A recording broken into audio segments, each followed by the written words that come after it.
ప్రత్యేకించి వచ్చిన మీ అందరికీ పేరు పేరున హృదయపూర్వక నమస్కారాలు. పిఠాపురం నుంచి మీరందరూ నన్ను ఎంతో నమ్మకంతో గెలిపించారు. మన పిఠాపురం కావాల్సిన అభివృద్ధి పనులతో పాటు ప్రతి చిన్న సమస్య ఏది ఉన్నా కానీ మన ఇక్కడ దగ్గర పర్యవేక్షిస్తూ మన డిప్యూటీ సీఎం ఆఫీస్ దగ్గర నుంచి కానీ అక్కడ స్థానికంగా మన ఆఫీస్ దగ్గర నుంచి అన్ని పనులు చేసుకుంటూ వెళ్తున్నాం. ప్రత్యేకించి నా దృష్టికి తీసుకొచ్చారు. దాదాపు 42 మంది ఆర్ఫన్స్ ఉన్నారు, తల్లిదండ్రులు లేని వాళ్ళు, లేదంటే కూర్చోబెట్టి దాంట్లో సగం మంది కనీసం ఎవరు బాధ్యత తీసుకోవడానికి ఎవరు లేరు. దీనికి మనం ఏదైనా చేయాలని షణ్మోహన్ గారు అలాగే కృష్ణతేజ గారు నా దృష్టికి తీసుకొచ్చారు. ఆ రోజు నేను అనుకున్నది ఏంటంటే, ముందుగా నేను ఎమ్మెల్యేగా గెలిచి డిప్యూటీ సీఎం పదవి తీసుకున్నాక, బాధ్యతలు తీసుకున్నాక జీతాలు ఇవన్నీ తీసుకోకూడదని నిర్ణయించుకుంటే అసలు భారం అవ్వకూడదని. కానీ పరిస్థితి ఏమొచ్చిందంటే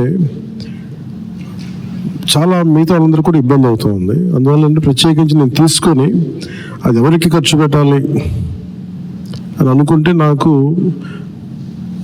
చదువుకుంటున్న మీకు, తల్లిదండ్రులు కుటుంబం ఇవన్నీ దూరమైన మీకు, అది మీ భవిష్యత్తుకి ఏదైనా ఉంటే చాలా చాలా బాగుంటుంది అనేది నాకు అనిపించింది.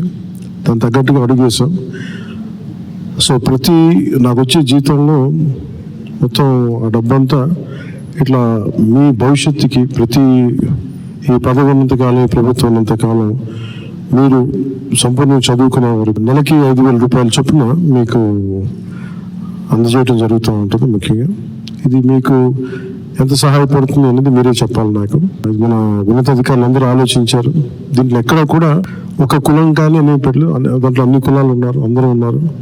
ఒకరికి నేను ఒక కులానికి నేను మాట్లాడాలి ఆ మనస్తత్వం కూడా లేదు నాకు.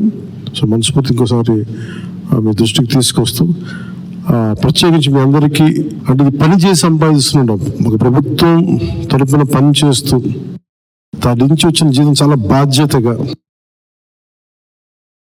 నాకు మీరు ఇచ్చిన అధికారాన్ని తిరిగి తద్వారా వచ్చిన డబ్బుని తిరిగి ఏ పిఠాపురం అయితే నన్ను గెలిపించడానికి కారణమైందో అదే పిఠాపురం భవిష్యత్తుకి, మీరందరూ పిఠాపురం భవిష్యత్తు, ఇక్కడ ఉన్న పిల్లలందరూ, సో మీ భవిష్యత్తు కోసం నేను దీన్ని తిరిగి జీతాన్ని ఇచ్చేస్తున్నాను.